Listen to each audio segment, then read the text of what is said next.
The Truth About Jesus. Is He a Myth? Written by Mangarsar Margaretich Mangarsarian. Read by Stephen Collins. The Origin of the Cross. Only the uninformed, of whom, we regret to say, there are a great many, and who are the main support of the old religions, still believe that the cross originated with Christianity. Like the dogmas of the Trinity, the virgin birth, and the resurrection, the sign of the cross, or the cross as an emblem or a symbol, was borrowed from the more ancient faiths of Asia.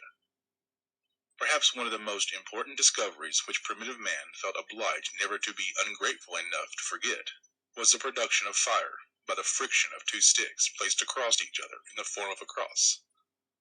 As early as the Stone Age, we find a cross carved on monuments which had been dug out of the earth and which can be seen in the museums of Europe. On the coins of later generations, as well as on the altars of prehistoric times, we find the sacred symbol of the cross. The dead in ancient cemeteries slept under the cross as they do in our day in Catholic churchyards.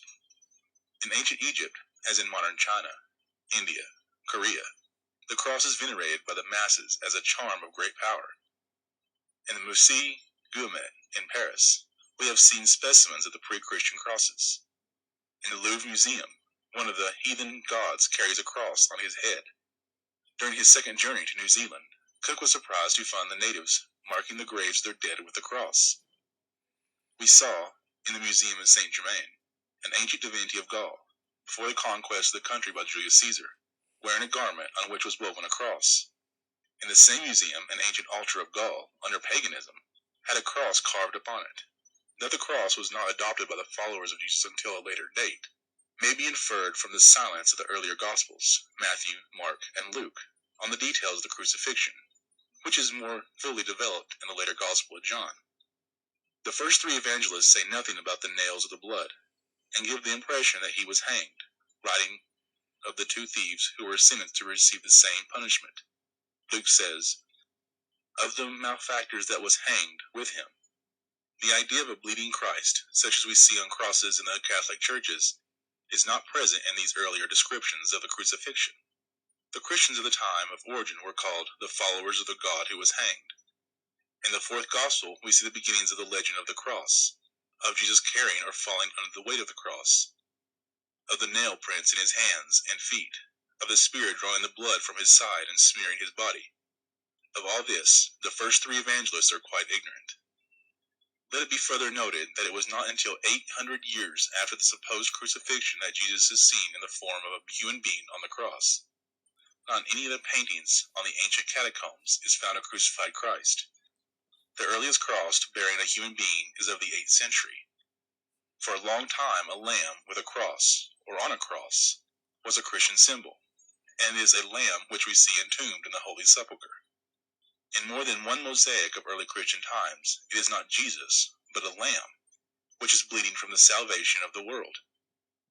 How a lamb came to play so important a role in Christianity is variously explained. The similarity between the name of the Hindu god, Agni, and the meaning of the same word in Latin, which is lamb, is one theory.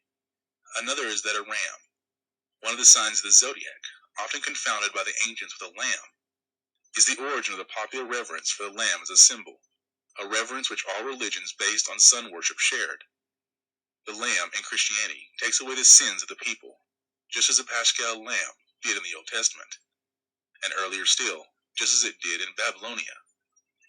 To the same effect is the following letter of the Bishop of Mende, in France, bearing date of the year 800 AD. Because of the darkness has disappeared, and because also Christ is a real man, Pope Adrian commands us to paint him under the form of a man. The Lamb of God must not any longer be painted on the cross, but after a human form has been placed on the cross, there is no objection to have a lamb also represented with it, either at the foot of the cross or on the opposite side. Note: translated from the French of Diderot, quoted by Malvert. End note. We leave it to our readers to draw the necessary conclusions from the above letter. How did a lamb hold its place on the cross for 800 years?